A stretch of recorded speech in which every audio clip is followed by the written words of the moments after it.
Welcome to the Protector Culture Podcast with Jimmy Graham. Jimmy is a veteran U.S. Navy SEAL, a former protective officer for the CIA Global Response Staff, founder and CEO of the Able Shepherd Program, a husband and father of 4, and a personal friend of mine. Now here's Jimmy.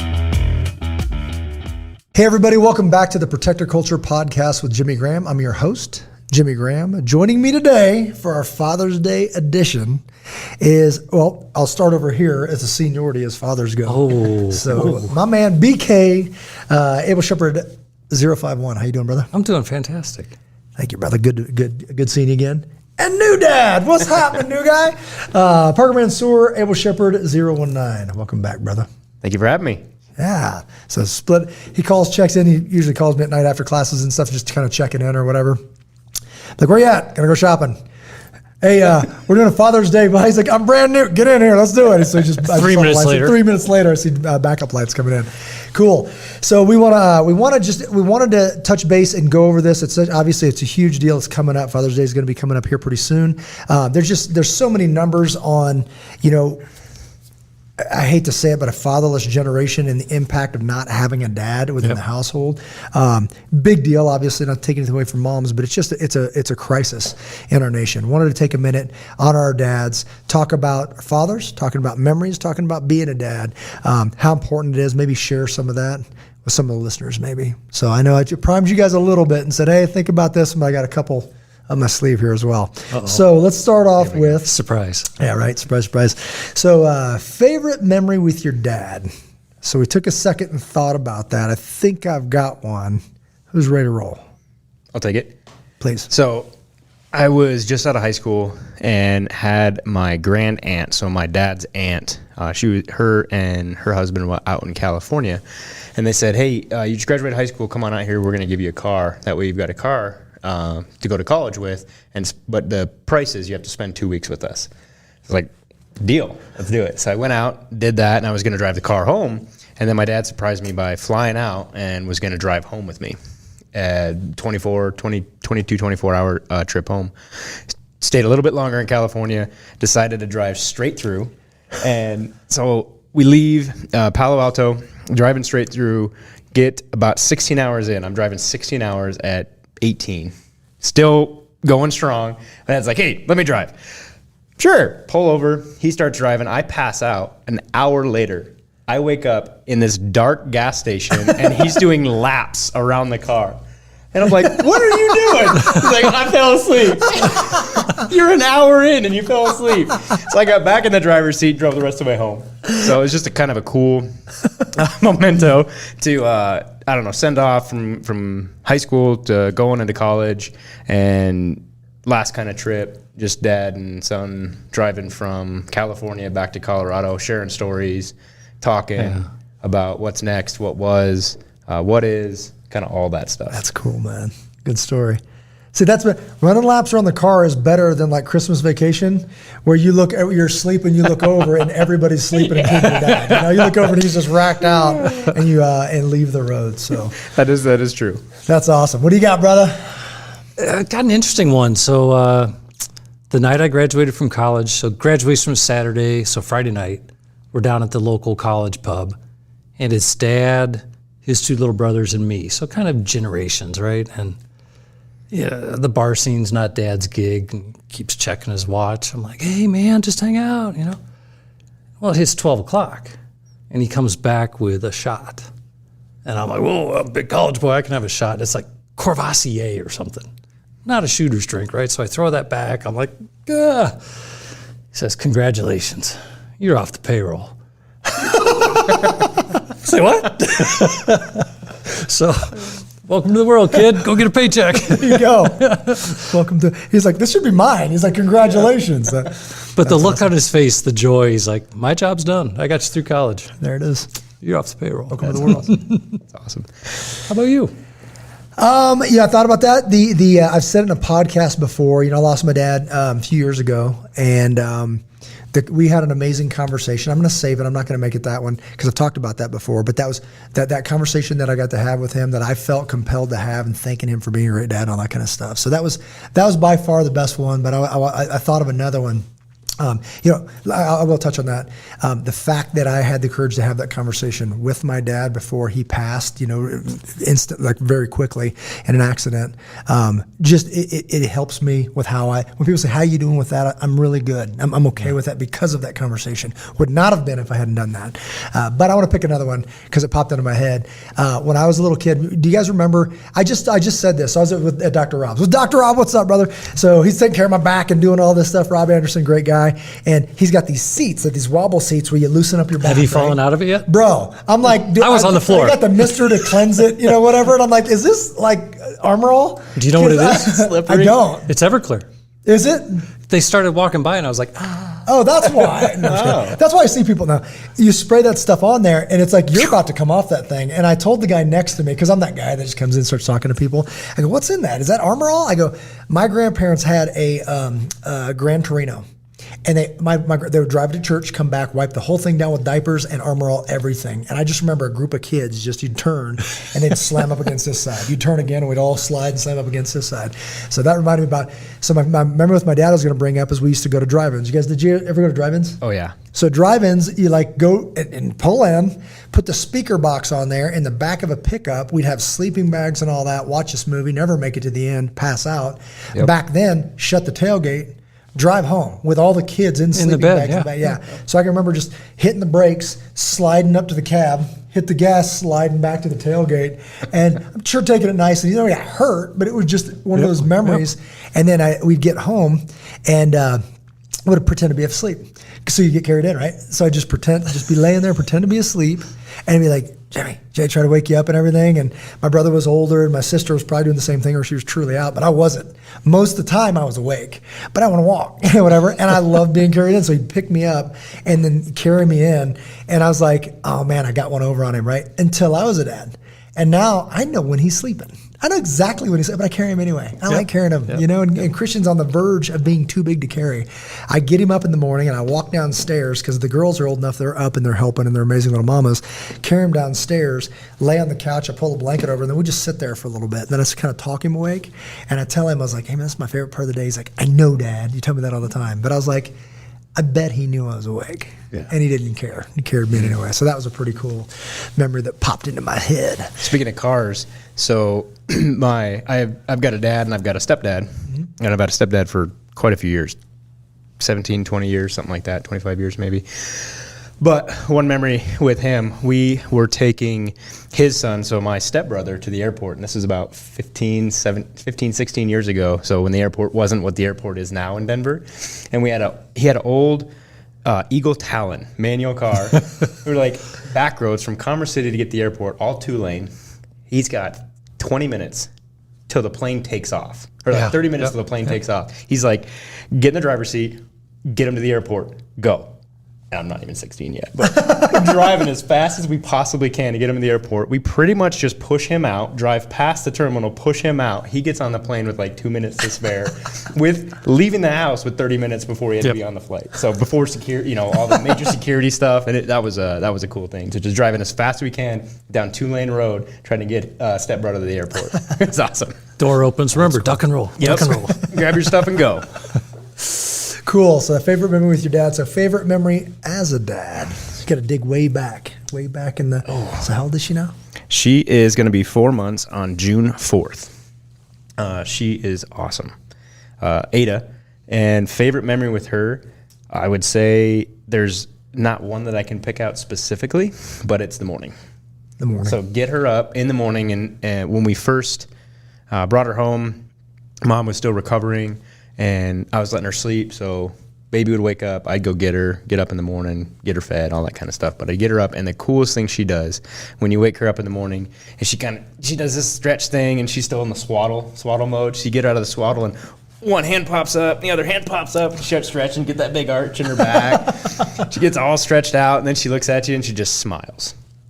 Pick her up, and we go hang out for a few minutes and get her some food, and then after she eats, we just sit and hang out. Now she's starting to do this like little bit of talking, and that was starting in 2 months or so. She's just yakking away, saying all kinds of stuff. No idea what she's saying, but it's just awesome seeing the look in her eyes and just staring into those eyes at my dad now, which is just weird. Different, right? This was part of me, and part of my wife, and now we get to instill our values and try to raise her to be a light in this world, and just spending time with her in the morning. So kind of like most mornings are the favorite thing ever. Or when she kind of starts to get a little big, giggles now that she's starting to get a little bit older, which is pretty cool. It's incredible. Yeah. Awesome, brother. Just gets better. Just gets better. Well, I don't know. There's so many memories now because Alex will be 20 in a couple weeks, but certainly the day he was born and holding him for the first time, it was a magical moment. And I think just spending time, father and son, just wrestling and playing football and getting dirty. And, he played a lot of hockey, so coaching him, being around the boys, doing that. But recently, right before he left for the Marine Corps, we spent, 4 or 5 nights in a cabin in the woods, father and son, cooking your own meals, cracking a cold beer, looking at the campfire, and just watching him mature and grow up and like, Dad, I'm ready for this. Thanks for what you did. I'm heading out. It was a pretty special moment. That's awesome. I can't wait to see what the future holds. So Great guy. Can't wait to see him again. Maybe soon. Maybe next month. maybe soon, maybe 2 weeks. Awesome. So, man, you guys, I love being a dad. There's so many, but I'll throw this one out there. Is just the mornings and the evenings, just because the first thing, it's like, thankfully, because of, the schedule that I'm allowed to make is we start later in the day. So, the mornings, I choose to take my kids and some neighbor kids to school. And it's a blast. I love it. I love getting up and making them breakfast. We get in the car. So today they get to pick their music and everything. And there's this song, I don't even know who sings it. And it's kind of an upbeat song. There's a time in the song and Sarah's like, can you play that song? And they know that while we coming up 25, this is probably going to come back on me. And when it hits that part, I just start doing this dance with the car where I'm hitting this line, then this line, then this line. And I get this rhythm and all I see in the back are these heads. And they just sit there and do this number. And man, people would come by looking at us like, I don't know if they think I'm drunk or we're idiots or I'm a bad parent or whatever, but it's hilarious. So the whole car is Just having fun and making memories. So then in the morning, taking them to school. And then in the evening when we're working late like tonight, I'll come home and pray over them. And Rebecca's a light sleeper, so she'll typically wake up and the other ones won't. I just get to pray with them. And if I'm home when they go to bed, I will pray with them. And I tell them this thing every single night when they're awake. I say, I love you. I'm proud of you. You're a good kid. I love being your daddy. I thank God for you. I'm always here for you. And I love you always and forever. And they say, no matter what. But they repeat every one of those. And at the end, they say, no matter what. So it's just, and I tell them, I don't want this to be so repetitious. It doesn't mean anything. But man, I need you to know this. Someday I need it to sink in. No matter what means no matter what. They're going through a hard time. It's embarrassing. It's this, that, or they're ashamed or whatever. Man, call me. So the mornings and the evenings for me are real special right now. So it's cool. You've told me that before, that you said certain things to your kids when you go to bed, and I've kind of adopted or stolen some of that. Do it. Even with her not being able to understand us and all that kind of jazz, but I didn't realize how much it meant until I actually had her in my arms for the first time and put her to bed. And it was like, yeah, it doesn't matter, no matter what. No matter what means no matter what. Yeah. You do whatever, or something happens, or you're upset about something, and I will always love you. And that's not going to change. Yeah. And it's amazing that you can love something or someone so much instantly. Yeah. Rachel and I had a fear. We really talked about it. It was like, how can you love something more than this? We're going to stop at one. That was the mindset. I don't think we ever thought that we were going to. And then it's like your heart grows. And you're like, how could you love anything more than these two? And then there's 3. And then there's 4. And you're just like, what? Like, this is insane. And they're all different. But yeah, there's nothing you could do. It might not be pleasing, but man, it would be just worse if you didn't call me. Give me a chance to help you through it. I don't care what it is. I hope it doesn't go in a dark place. But if it does, man, I'll do whatever I can. I'm going to have on earth to get you out of it because I'm your dad. So big deal. A message with all your father wisdom, with all, a message to other dads or dads to be. Somebody that's either a dad, maybe they're not a dad yet, but they're a young person. They're thinking about having kids. Anything for them? I think it's the most amazing process. It is full of challenges. There's disappointments and there's high notes, but every day is wonderful. Because they wake up and because they go to sleep, they're under your care. you see them grow, develop, achieve, prosper, whatever it may be. You see them turn into good human beings. I don't know how to describe that reward. You're getting close. You got 4 great ones. You're just starting. And it's a wonderful adventure. And being there every possible moment is priceless for them. I think as they get older, they realize, wow, my dad was always there. That's what they need. Yeah.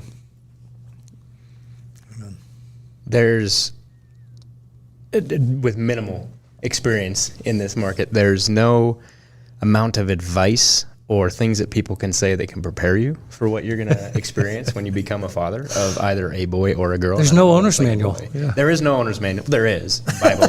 But there you go. There isn't something that's going to tell you exactly what you have to do to make them stop crying or to help them feel better. And you want to. You want to just make them feel better. You don't understand why they're crying. You don't understand what's upsetting with them if they can't express that, or even when they're older, if they don't express that, how to understand and communicate with them. But there's no amount of advice that you can get to prepare you for it, but there is so much advice and so much support in groups that you can have that is just so much of a benefit. Yeah. Take what you can to help with your new life of becoming a dad from the people that are around you and the people that you respect and that you want to take small pieces or big pieces from them to try to instill into your kids and have a foundation on which to raise them. And be, from a Jimmy Graham saying, be the man that you want them to marry. You want your daughter to find a marry, or be the man that you want your son to become. Right? Sure. Show them what is actually correct. Show them what you want them to be. Show them who that they should be gravitating towards, and on an everyday basis. And that's hard. Yeah. It's hard. Even as my daughter is really, really small and 4 months old or just becoming 4 months old, it's hard. Like there's a lot of times where it's just overwhelming and stressful on both mom and dad. And then just working through that and being there for each other there's nothing like it. Nothing more rewarding of what I can see in 4 months already. Yeah. But it's challenging. Sure. So it's not this, kind of had this thing, and you see this kind of, on this pedestal, or I don't know the right word to say, you see it in movies and all this kind of stuff, and there's this big light that happens, or there's this big aha moment, or there's all this stuff, and it doesn't really happen like that. What I've noticed, it's little things that you start to look back on and say, that actually was amazing, and that was there in the moment. It's more, you're in the moment, and it's trying to get through that moment, whether it's good or bad, and then you kind of look back on it and say, wow, I didn't know that I could love something so much. I didn't know that it meant this much. I didn't have a moment when my daughter was born that it was just like, I love this thing immensely right now. It was just, it kind of gradually came in, kind of set in, and went through it, and now every day when I look into her eyes, it just rehashes all of that and just builds another layer, makes my heart grow bigger. Yeah. Well, I can tell you, you're going to look forward to the day where you get to go to dinner and not take a portable crib and a diaper bag and 4 meals and 3 changes of clothes. You're like, wait, it's just 3 of us and Weird. A wallet? Wow. I can't wait to go camping and not take the entire house. Because right now, we packed the whole house. We're going camping this weekend, and we're thinking about packing now, and we're not leaving for 2 days. Like, well, what do we need? Everything. Just bring everything. Bring it all. Cool. So I think the message would be that it is the most significant contribution you will make to this world. If you have children, and if you don't, there will be another one. But if you do choose to have children, it is the most significant contribution you will make to this world. I saw a lot of bad examples in the SEAL teams, meaning there was a lot of guys that were talked about their wife as the ball and chain and the kids as the rugrats, and it just seems like a burden. And my message to them would be, you're doing it wrong. Like if you don't see this, it's unbelievable. And just because you stop teaching doesn't mean they stop learning. Everything you do is being recorded, everything. in their little memories, they bring stuff up and I'm like, you were listening to that? Like, how did you hear that? I didn't even think you were whatever. Thought you were watching TV. They really, they keep on learning when you think you stop teaching, and we're always pushing to do more, to do better. Rachel and I are saying, not like it's bad or, even arguments or anything that we handle. We're like, we can do better. They deserve a better example because they're going to be what they see. At least they're going to start there, and I think it's, it challenges us I just did this again this weekend. It was like, I can do better than that. I'm going to start thinking of this in a different light and not take this personal, like whenever Rachel does something or whatever, and she agrees the same. I'm like, okay, let's just keep going. Let's see how far we can get on this deal. I think about that on a daily basis. Yeah. When I do something or snap at something, and it's not like it's a big, massive thing, but it's just a little thing. And I go, ooh, that could have been different. Yeah. That could have been different. Popped in my head when you talk to your dog, and I'm like, That's exactly you talk to your dog like that? I told Parker one time, if I was your dog, I would crap on your pillow. He's like, what? I'm like, do you hear how you're talking? He's like, oh, am I? Don't know. But yeah, there's things on that. It will be different with children, I promise you. So wrapping it up, we got 2 left. This one's a message to your kids. So remember, this is recorded, so it's going to be around a minute. So just take a second. A message to your kid or kids. Didn't know this was coming. To Alex, I love you. I'm proud of you. He's working his way through the Marine Corps, which as a parent is terrifying because you no longer have control and influence and safety. Bullets are flying over his head. That's scary. So be safe and come home safe. Love you. Goo. Thanks for putting that one out there. They didn't know that was coming. The sneak one. To Ada, you're amazing. We've just begun our journey together, and I will be here forever. I will be in your heart forever, and when I'm eventually gone, I will still be with you. And be the light that I know you will be to change this world, whether it's the entire world or just your community within your where you are. Because everybody will be better knowing you. Absolutely. Oh. Great. Now I got to do it. Man, I've got Rebecca, Sarah, Christian, and Eden. Man, you guys are stinking amazing. And it's funny because they know, like Christian knows that the CIA, they watch these cartoons and they talk about the CIA. So there's all this stuff, and he knows that, and he kind of says like, "Hey, Dad, should we tell?" Like it's a big secret. And I go, "What?" And he goes, "I'm like, you know what? We don't need to talk about that stuff. We don't need to." But now he thinks he wants to be that, right? Yeah. But man, there was just I tell people I had 2 of the most amazing jobs in the world, in my opinion, for a single guy with no kids. Oh yeah. Once you get married and have children, it kind of loses its luster, and I'm thankful that people do that. But man, I did not choose wrong. So one of these days, so I chose you. So I don't take this lightly, and in my mind, I've got heroes, and that gets thrown around a lot. I don't use that term a lot, and I've said this to Rachel and to them. It's like, when people call me a hero, I don't like it. Because I have my heroes and I choose when people call other people heroes, and I go, no, I'll choose my heroes because I put a lot of stock in that word. And I've told them if I can be their hero, even for a moment, that's enough. So to Rachel and my kids, like I said, even if it's fleeting, that's enough for me. I don't need to be anybody else's hero. But it's cool that I'm yours for now. So hopefully I'll milk it for as long as I can. Shoo. Right? Who thought of these stinking questions? And the last one, finally, a message to your dad. Message to my dad. I would say, first of all, thank you. It's been a great run, but I will say from 14 to 22, there was a growth curve, a learning opportunity. That maybe Dad didn't understand. We may have butted heads a little bit. But I'm glad that the lessons he instilled, the discipline he brought upon me, forged, for lack of a better word, a pretty good person in the end. And I only hope I can take what I learned from him and pass that on to Alex, being a role model or a father figure, because he did a great job. So, he's still doing a great job, and thankful for that. Thank you, Dad. Awesome. Yeah, message to my dad would be, I wouldn't be here without you. And it doesn't matter if things were good or things were bad, I wouldn't.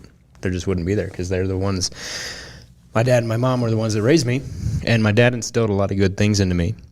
And I appreciate and thank him and thank you for doing the things that you did, or pushing me in a direction to go one way or another, and letting me make mistakes to learn from them versus just showing me exactly what you wanted, because I had to learn that stuff on my own. I had to learn to be able to grow on my own, and there have been tough times over the last 30 some years. Can't lie about that, but there's been amazing times as well, and trying to continue to build on that relationship. And there will constantly be rocky roads, but getting better every time. And I think every time that we get together, every time that we talk, there's some sort of growth, and there's some things that happen, and there's a shift that happens.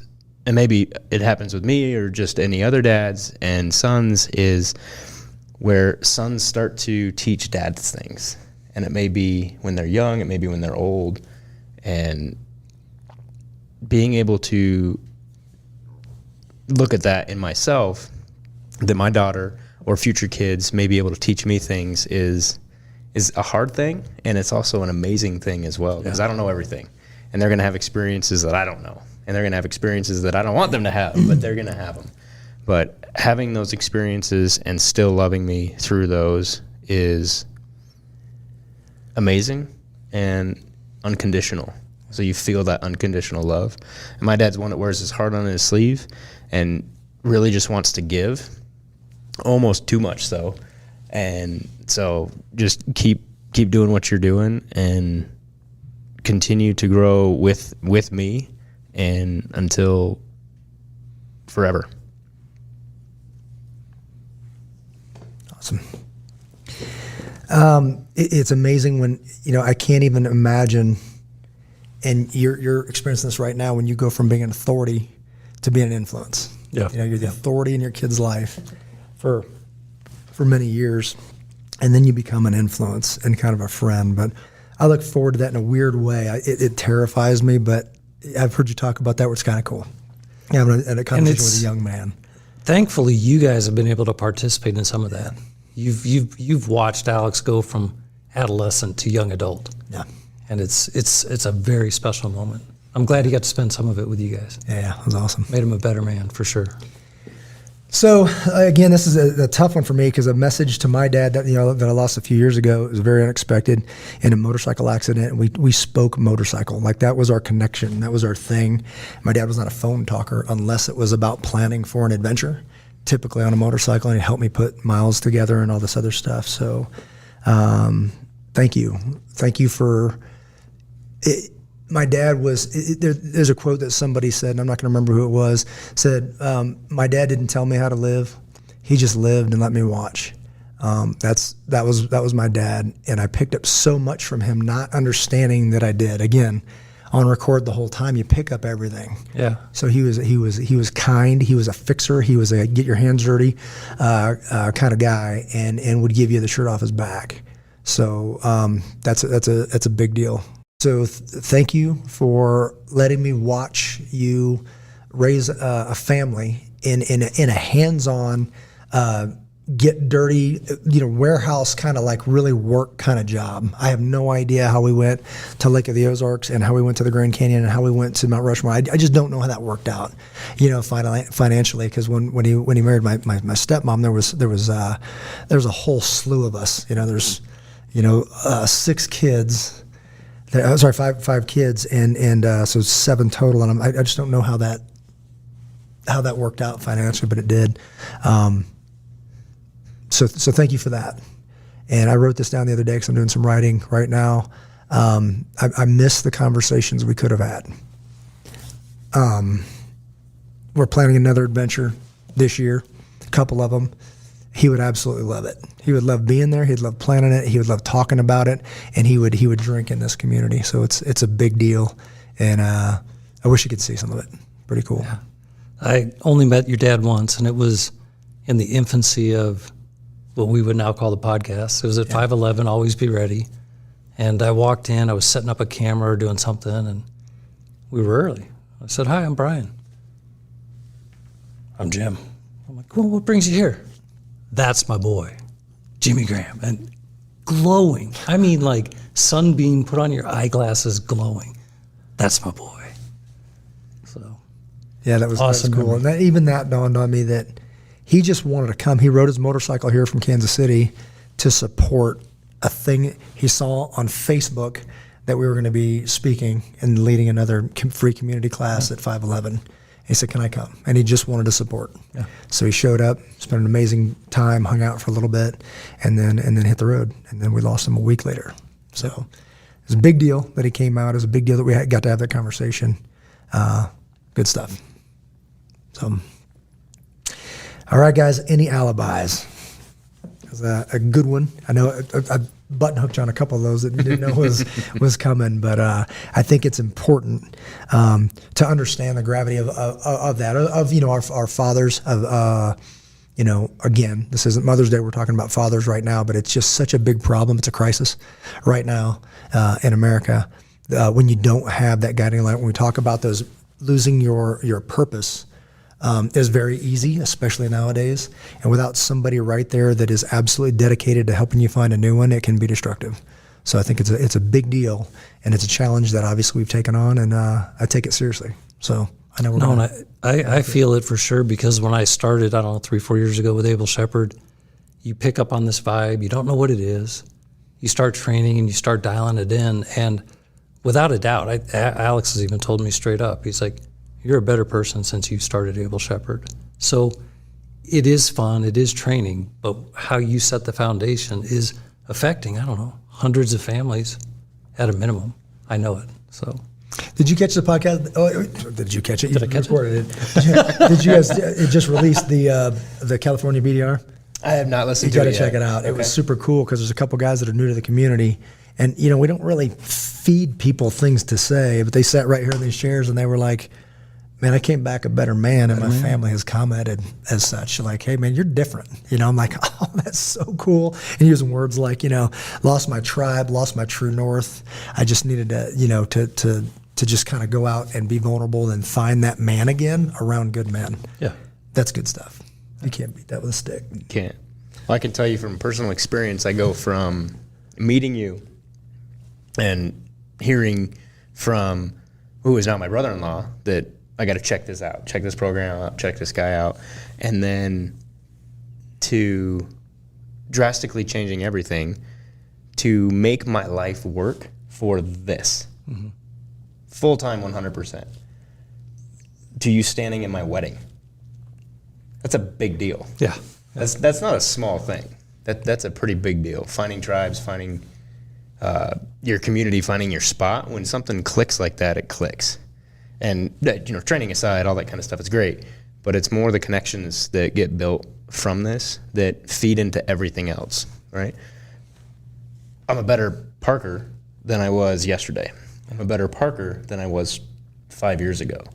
And hopefully tomorrow I will be a better parker than I am today. So it's just show people how to be better, whether they listen or not, because they are.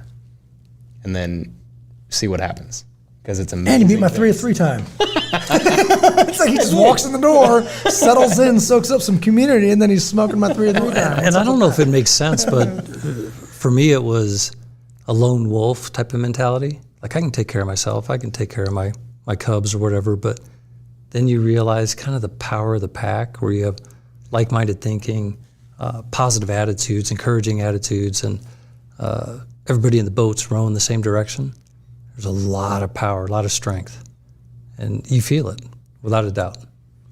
Well, Little Bird told me I happened to see the well, you were standing right behind me, the commercial that comes out like probably next week, where you were actually the one talking about that. Like everybody leaves here better. Like we have a saying here: everybody leaves here better. Including the staff every single time. So we come in here like tonight. You guys were just here, amazing. You were here when it started. You were here when it was over. People bounced out of here. Amazing class. It was a lot of fun. Everybody learned something and left here better than they walked in the door. So appreciate that. And then back to it, Dad, you're part of that. So I remember my dad saying something at some point, when we were, is the SEAL stuff, it was all this stuff. And he was kind of saying like, people were like, well, I wanted to meet Jimmy Graham's dad. And he was like, well, I don't know how much I had. I'm like, why would you say that? Like he has so much of that came from me watching him and how he related with people and how he just gave. It's just that, obviously there were different experiences, but that foundation was set. Yep. So appreciate it. All right, guys, we're going to wrap it up. So you were supposed to get home to Mama, and this has been way over 20 minutes, so you're in trouble right now. So just like everybody else does, throw me under the bus. Tell her, Dave, it was Jimmy's fault, and he says sorry. I made the choice to drive over here. So. Okay. So, guys, follow us on Facebook. Jimmy Graham is my personal one, then Abel Shepherd. All the stuff that we're doing, that's a really good conduit to just see what's the most current stuff we got going on because it's a lot. Check out the podcast, where you get your podcasts, or the videos at protectorculture.com. Check out where capability meets community is what we call it at abelshepherd.com. That's where the training and all of the stuff that we've built was born out of Abel Shepherd. The movement, we call it, is Stand in the Gap Initiative, looking to change the world, one community at a time, starting right here in Douglas County and Arapahoe County. And then prayerfully consider giving to make a difference at able-nation.org. Anything else as we sign off? Happy Father's Day. Happy Father's Day. Father's Day, guys. Appreciate it. Happy Father's Day to the fathers out there. God bless each and every one of you. We love you guys. Take care of one another.